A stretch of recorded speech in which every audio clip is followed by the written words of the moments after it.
इस लड़के को हाई स्कूल में सभी तंग करते थे। हर दिन अपमान, हर दिन मार भी। लेकिन किसी को यह पता नहीं था कि शांत और कमजोर दिखाई देने वाला यह लड़का असल में एक खतरनाक गैंगस्टर है। एक दिन जब सब कुछ सहन की सीमा से बाहर हो जाता है तो यह लड़का पूरी तरह बदल जाता है और पूरी हाई स्कूल का सबसे खौफनाक लड़का बन जाता है। हर दिन उस लड़के के साथ वही नर्क दोहराया जाता था। उसकी शर्ट उतार दी जाती, उसके शरीर पर सर्कल्स बना दिए जाते और उसे गुंडों के एंटरटेनमेंट के लिए एक लाइव टारगेट की तरह इस्तेमाल किया जाता। इस लगातार ह्यूमिलिएशन और बुलिंग ने धीरे धीरे उसका जिंदगी से भरोसा पूरी तरह तोड़ दिया था। उसे लगने लगा था कि इस दुनिया में उसके लिए कुछ भी नहीं बचा है। आखिरकार एक दिन वह कुछ खत्म करने का फैसला कर लिया। जब वह पुल से कूदने ही वाला था तभी एक अंकल ने गलती से यह सीन देख लिया। वह उस खोए हुए बच्चे को बचाना चाहते थे, लेकिन इससे पहले कि वह कुछ कर पाते, लड़का नीचे कूद गया और सीधे उन पर आ गिरा। जब अंकल को होश आया और वह धीरे धीरे उठे तो पहले तो वह उस लड़के को उसकी लैक ऑफ स्पोर्ट्समैनशिप के लिए डांटना चाहते थे, लेकिन अगले ही पल जब उन्होंने दोबारा आंखें खोली तो खुद को हॉस्पिटल में पाकर पूरी तरह स्टंट रह गए। अंकल को लगा कि यह सिर्फ एक छोटा सा एक्सीडेंट था, लेकिन जब उन्होंने मिरर में देखा तो शॉक में चले गए। वह अब खुद एक हाई स्कूल स्टूडेंट बन चुके थे। जैसे ही उन्होंने सोचा कि शायद यह सपना है, तभी उन्होंने अपने साथियों का शोर सुना। तब उन्हें एहसास हुआ कि वह असल में एक गैंग लीडर थे। बाहर जाकर जब उन्होंने हंगामा रोकना चाहा तो उनके सबसे भरोसेमंद आदमी ने ही उन्हें अचानक पंच मार दिया। आईने में अपना फ्रैजाइल चेहरा देखकर अंकल को समझ आ गया कि यह कोई सपना नहीं है। इससे पहले कि वह सिचुएशन समझ पाते, उनके लोग उन्हें घसीटकर मेमोरियल टेबल तक ले गए। अपने नए सुंदर लेकिन बेबस शरीर को वहां देखकर उन्हें गुस्सा आ गया। उन्होंने चीजें फेंकनी शुरू कर दी और खुद को बॉस साबित करने की कोशिश की, लेकिन इससे हालात और बिगड़ गए। उनके अंडरलिंग्स को लगा कि इस बच्चे की वजह से उनके बड़े भाई का एक्सीडेंट हुआ है। तभी चेयरमैन ने बीच में दखल दिया। वह अंकल के सीनियर थे और शायद नहीं चाहते थे कि जिस इंसान की वह सबसे ज्यादा इज्जत करते हैं उसकी मौत बेकार जाए। कुछ शब्द कहकर उन्होंने लड़के को जाने का इशारा किया। जाने से पहले अंकल ने अपने आदमी से कहा कि वह जरूर लौटेंगे। उनका असली नाम जिन देबा था, 7 स्टार गैंग का सेकंड इन कमांड। उन्हें यकीन हो गया था कि उनकी सोल ने उस लड़के के साथ बॉडी स्वैप कर ली है। उन्होंने मॉर्ग जाकर अपना असली शरीर ढूंढा, लेकिन कोई फायदा नहीं हुआ। आखिरकार उन्होंने उसी ओवरपास से दोबारा कूदने का फैसला किया, यह सोचकर कि शायद टाइम रिवर्स हो जाए। लेकिन जब वह दोबारा होश में आए तो फिर से हॉस्पिटल में थे। इस बार पैर भी इंजर्ड था। हालात तब और खराब हो गए जब डॉक्टर ने बताया कि वह 3 दिन से अनकॉन्शियस थे और उनके असली शरीर का क्रीमेशन हो चुका है। टूटे हुए दिल के साथ देबा फेंगन हॉल पहुंचे, अपनी एशेस देखी और अपने साथियों के छोड़े हुए मैसेजेस पढ़े। गहरे सोच विचार के बाद उन्होंने इस हाई स्कूल स्टूडेंट के शरीर में ही जीने का फैसला कर लिया। बैकपैक चेक करने पर उन्हें टैबलेट नोटबुक मिली, जिससे उन्हें लड़के का सच पता चला। उसका नाम सॉन्ग लिक्सियन था, एक डरपोक लड़का जिसे स्कूल में रोज पीटा और अपमानित किया जाता था। उसकी डायरी पढ़कर जिनदेबा को गुस्सा आ गया। उन्होंने तय कर लिया कि चाहे लड़के की आत्मा लौटे या नहीं, वह इस शरीर से उसकी किस्मत जरूर बदलेंगे। इसके बाद उन्होंने अपने लंबे बाल काटे ताकि फाइट के दौरान कोई डिस्ट्रैक्शन ना हो। रिकवरी के बाद वह उसके असली घर पहुंचे, जहां उन्हें न सिर्फ उसकी अल्कोहलिक मदर मिली, बल्कि यह भी पता चला कि वह जिंगशी कंस्ट्रक्शन के चेयरमैन का इलेजिटिमेट सन था। यही वजह थी कि उसकी जिंदगी इतनी मिजरेबल थी। हाई स्कूल का नया दिन शुरू हुआ। छोटे बालों की वजह से क्लासमेट्स उसे पहचान नहीं पाए, लेकिन रोल कॉल में जैसे ही टीचर ने सॉन्ग लिक्सियन का नाम लिया, पूरी क्लास शॉक में आ गई। कुछ ही देर में वही स्कूल बुली उसके पास आ गया और उसे गली में देबा ने चारों तरफ नजर दौड़ाई और हल्की सी सार्कास्टिक हंसी हंस पड़ा।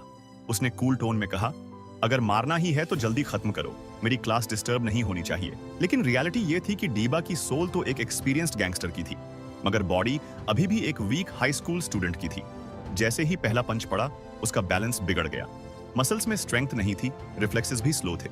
कुछ ही सेकंड्स में वह जमीन पर गिर पड़ा। नी स्क्रैप हो गई, हाथों में जलन होने लगी और सांस तेज चलने लगी। उसे जिंदगी में पहली बार रियल ह्यूमिलिएशन महसूस हुई। ऐसा ह्यूमिलिएशन जो सिर्फ दर्द नहीं देता, बल्कि ईगो को भी तोड़ देता है। अंदर ही अंदर उसने खुद से कहा, अगर मैं इसी बॉडी में जीना चाहता हूं तो इसे स्ट्रांग बनाना ही पड़ेगा। उस हार ने उसके अंदर एक बर्निंग डिटर्मिनेशन जगा दी। उसी वक्त एक क्लासमेट क्वी शिजिन वहां पहुंच गया। उसने सीन देखकर तुरंत समझ लिया कि कुछ गलत हुआ है। बिना ज्यादा सवाल पूछे वह डीबा को सपोर्ट देकर मेडिकल रूम ले गया। रास्ते में डीबा शांत था, लेकिन उसकी आंखों में अलग सी शार्पनेस थी जो किसी नॉर्मल बुलीड स्टूडेंट में नहीं होती। क्वी शिजिन ने यह सटल चेंज नोटिस किया। उसे याद आया कि पहले सॉन्ग लिक्सियन इतना डरपोक और साइलेंट रहता था, लेकिन अब उसकी बॉडी लैंग्वेज, बोलने का तरीका और आईज का कॉन्फिडेंस बिल्कुल अलग था। उसके मन में डाउट पैदा हुआ, लेकिन कोई सॉलिड प्रूफ नहीं था। इसलिए वह सिर्फ ऑब्जर्व करता रहा। बाद के दिनों में भी वह कभी अचानक सवाल पूछता, कभी उसकी रिएक्शंस टेस्ट करता। यही वजह थी कि डीबा इंस्टिंक्टिवली उससे थोड़ी दूरी बनाकर रखने लगा, ताकि उसकी असली पहचान लीक ना हो जाए। अपनी कमजोरी को दूर करने के लिए डीबा ने खुद पर इंटेंस ट्रेनिंग रूटीन लागू कर दिया। सुबह जल्दी उठकर running, stair sprints, pushups, shadow boxing और बैलेंस ड्रिल्स करता। शुरुआत में उसकी सांस फूल जाती थी, मसल्स दर्द से जलने लगती थी और कई बार वह थक कर गिर भी जाता था। लेकिन गैंगस्टर वाली स्टबर्न मेंटालिटी उसे रुकने नहीं देती थी। वह जानता था कि स्ट्रीट फाइट्स सिर्फ टेक्निक से नहीं, बल्कि स्टैमिना और मानसिक टफनेस से जीती जाती है। करीब 2.5 महीने 2.5 months की लगातार हार्ड ट्रेनिंग के बाद उसकी बॉडी धीरे धीरे रिस्पॉन्ड करने लगी। रिफ्लेक्स तेज हुए, पंचेस में पावर आने लगी और मूवमेंट ज्यादा कंट्रोल्ड हो गया। अब उसकी बॉडी उसकी फाइटिंग मेमोरीज को सपोर्ट करने लगी थी। एक दिन वह पब्लिक बाथ हाउस में था, तभी उसकी मुलाकात 2 टैटू वाले गुंडों से हो गई। उनके चेहरे पर वही एरोगेंस और डोमिनेंस थी जो अक्सर स्ट्रीट थग्स में होती है। उन्होंने किसी कमजोर आदमी को परेशान करना शुरू कर दिया। दीबा को यह देखकर गुस्सा आ गया। उसने इंटरवीन किया और कुछ ही सेकंड्स में अपनी नई स्ट्रेंथ और टेक्निक का इस्तेमाल करते हुए उन्हें जमीन पर गिरा दिया। उनके हाथ मोड़कर उसने साफ शब्दों में वार्निंग दी, वीक लोगों को परेशान करना बंद करो, अगर दोबारा दिखे तो कॉन्सिक्वेंसेस बुरे होंगे। यह सिर्फ फाइट नहीं थी, बल्कि एक डिसिप्लिन लेसन था। बाद में उसे पता चला कि ये दोनों अब डोंगशुई गैंग में शामिल हो चुके थे, जिससे उसे अंदाजा हो गया कि फ्यूचर में ट्रबल्स और बड़े होने वाले हैं। कुछ दिन बाद स्कूल में वही पुराने बुलीज फिर सामने आए। उस दिन कैंपस में घूमते हुए जिन देबा को एक बार फिर शाओबा ने रोक लिया।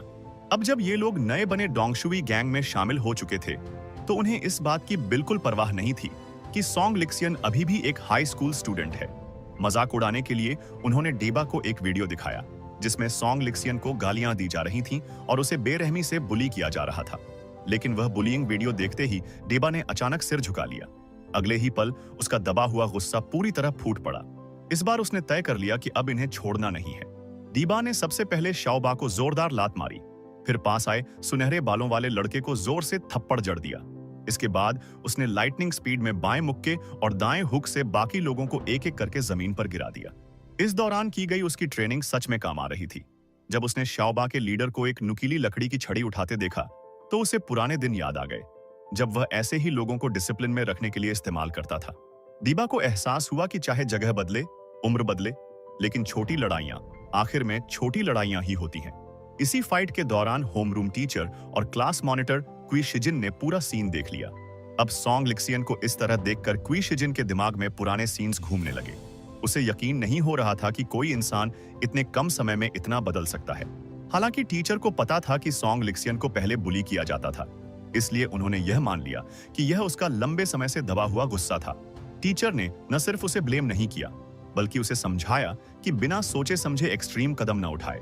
नतीजा यह हुआ कि जिन डेबा, जिसने सबको पीटा था, पूरी तरह इनोसेंट साबित हो गया और उल्टा स्कूल बुलीज को ही डांट पड़ गई। यह बात बुलीज को और भी ज्यादा चुभ गई। वे न उसे फाइट में हरा पा रहे थे, न टीचर उनके खिलाफ थे। उन्हें समझ ही नहीं आ रहा था कि जो लड़का कभी रोज पिटता था, वह अचानक इतना पावरफुल कैसे बन गया। जिन देबा ने उन्हें बड़े लोगों की तरह कुछ एडवाइस दी और वहां से चला गया। इसके बाद उसने अपने लिए एक साफ प्लान बनाया। सोंग लिक्सियन को एक अच्छी यूनिवर्सिटी में एडमिशन दिलाना, कुछ अच्छे दोस्त बनाना और अपनी अल्कोहलिक माँ का ठीक से ख्याल रखना। उसे बस यही उम्मीद थी कि अगर कभी असली आत्मा वापस आए तो सब कुछ बदला हुआ मिले। लेकिन प्रॉब्लम यहीं खत्म नहीं हुई। दिबा को जल्द ही एहसास हुआ कि वह पढ़ाई में बिल्कुल बेकार है। कभी कभार जीरो आना समझ में आता है, लेकिन रोज रोज फेल होना अलग ही लेवल की परेशानी थी। यही बात क्लास मॉनिटर चुई शिजिन की नजर में आ गई। दीबा ने सोचा कि अगर चुई शिजिन इतना अच्छा स्टूडेंट है, तो वही उसे ट्यूशन क्यों न दे। पहले क्वी शिजिन मना करना चाहता था, लेकिन हालात और दीबा की जिद देखकर आखिरकार वह मान गया। दूसरी तरफ डोंगशुई गैंग को चेयरमैन की सेक्रेटरी से एक सीक्रेट कमीशन मिला। क्योंकि चेयरमैन की लीगल वाइफ मरने वाली थी, सेक्रेटरी को डर था कि सोंग लिक्सियन की मां सारी प्रॉपर्टी पर कब्जा कर लेगी। इसलिए उसने डोंगशुई गैंग से कहा कि चुपचाप उस औरत को रास्ते से हटा दिया जाए। डोंगशुई को यह बिल्कुल नहीं पता था कि उसका बड़ा भाई जिनदेबा अब सोंग लिक्सियन के शरीर में जिंदा है। सोंग लिक्सियन का घर दूसरे गैंग के इलाके में होने की वजह से डोंगशुई ने आउटसाइडर्स को हायर करने का फैसला किया। इत्तेफाक से उसी रात जब एक्शन लेने की तैयारी हो रही थी, उनकी मुलाकात स्कूल बुली होंग जिमिंग और उसके गैंग से हो गई। क्योंकि होंग जिमिंग अब डोंगशुई गैंग में शामिल हो चुका था, उसे भी इस काम में साथ ले लिया गया। होंग जिमिंग खुश था। उसे लगा कि अब वह असली गैंग मेंबर बन गया है।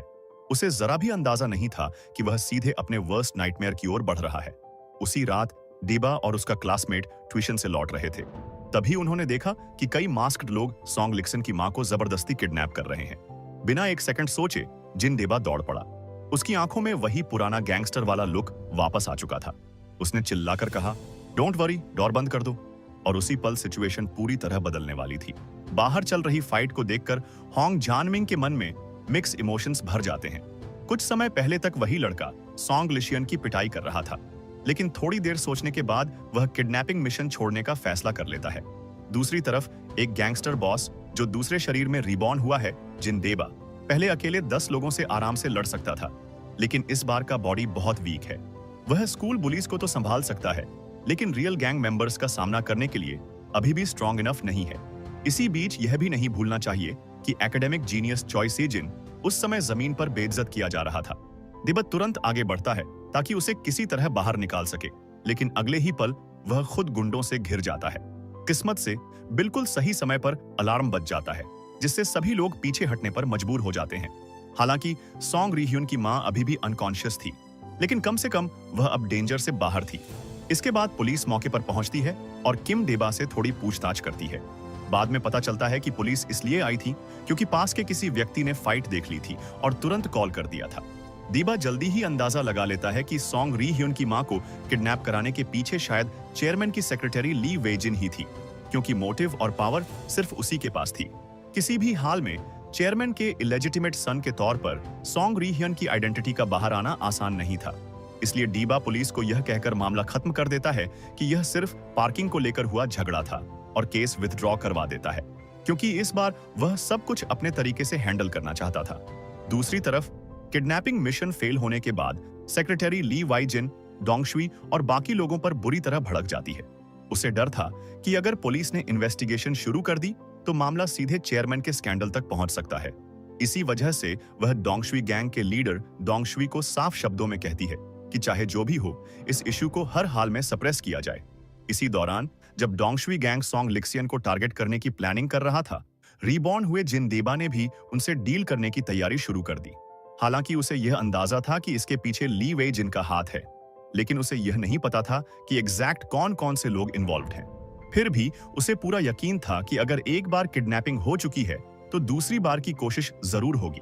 इसी सोच के साथ उसने केस वापस ले लिया ताकि सामने वाला खुद को सेफ समझे और दोबारा मूव करे।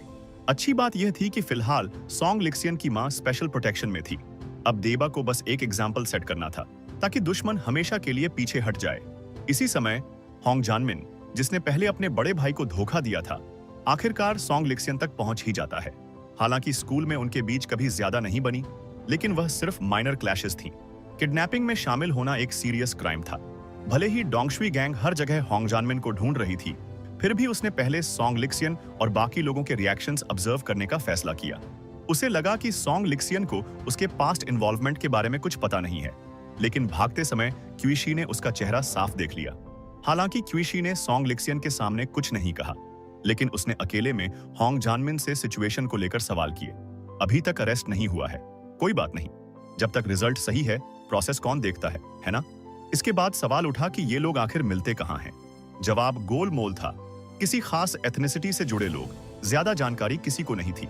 जैसे ही डीबा को कंफर्म हो गया कि डोंगशुई गैंग ही मास्टरमाइंड है, उसे बाथ हाउस में मिले उन 2 गैंग मेंबर्स की याद आ गई। उन्हें बाहर निकालने के लिए उसने जानबूझकर अकेले स्कूल आना जाना शुरू कर दिया। और सच में कुछ ही दिनों बाद काले कपड़ों में 2 आदमी चुपचाप उसके पीछे लग गए। देखते ही देखते जिन डेबा को डोंगशुई गैंग ने सीक्रेटली पकड़ लिया और बांध दिया। तो आज की वीडियो यहीं पर खत्म होती है। अगर आपको इसका अगला पार्ट चाहिए तो वीडियो को लाइक, सब्सक्राइब करें और नीचे कमेंट में लिखें पार्ट 2। तब तक के लिए धन्यवाद। मिलते हैं अगली वीडियो में। बाय।